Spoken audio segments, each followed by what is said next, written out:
scrolling vertical format video. Same idea.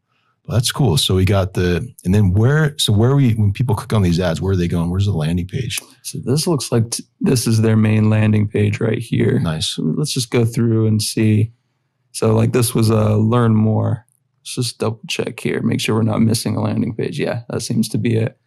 So I've followed them. Like I mentioned, they popped up on my radar maybe a couple years ago. And I followed them kind of throughout the journey. And they had this really cool thing going that I noticed that was different. It's kind of like a younger demographic play where they're going into like a comic book storyboard to tell like, the actual copywriting on the page. But it's your typical long form sales letter just catered for that younger demographic. Yeah. You got a bunch of content moving around, GIFs or GIFs or however you pronounce it. No really long video sales letters like what I'm used to. Right. A lot of good graphics going, high quality. It's a solid landing page, but they took like a typical long form sales letter approach and kind of like, modernized it. Absolutely. Yeah, I agree. I think it's really cool. And I love all the GIF or however you say it, these little animations, because it keeps you from getting bored, doesn't it? You got these different formats. You got this alarm clock animation showing it in action. I personally love GIFs. I think they're like, look at this. This is it's like a video clip right in front of you.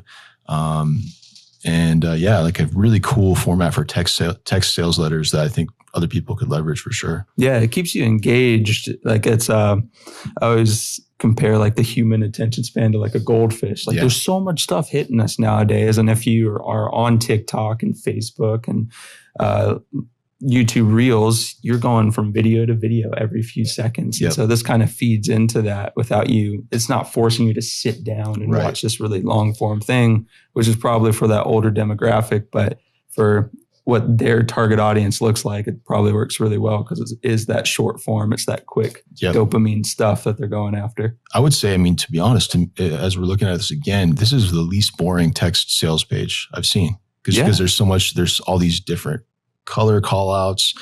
It does that without being confusing or too much. It's very logical and step by step, but all these GIFs kind of engage your eye, keep you from getting bored. So I think this is a really cool format. And the coolest part about it is like I'm used to, there's a bunch of different softwares out there like between like Funnelish and ClickFunnels and Checkout Champ and going bespoke and building your own HTML sales page.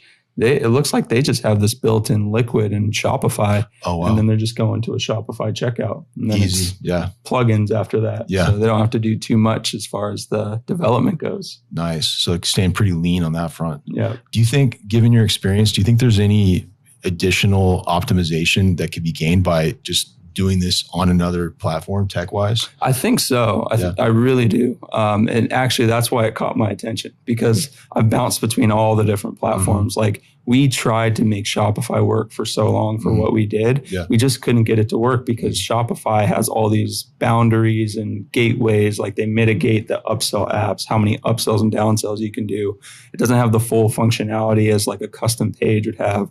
Like we transferred everything from ClickFunnels to Funnelish to Checkout Champ for like the smallest things, like on an upsell page, being able to hide the rest of the page while somebody watches the VSL. Then when a timer hits, the rest of that page is revealed, showing the offer. So you're kind of forced to sit there and watch the VSL. Things like having more than 3 upsells, that's not a common thing with Shopify. I don't think they allow that on most softwares. So I think with their brand in particular, if they wanted to explore a different software, that's where the opportunity is because you went through the upsell process. You kind of saw it's like, there's not much going on here, but it's still working. So you can't fault them for it. But I think it could potentially be better if they tested on a different software or went custom. Got it. So more options. Just a question on that. So, people ask this question a lot, like how many upsells is too many upsells? Have you seen like upper limit? There's a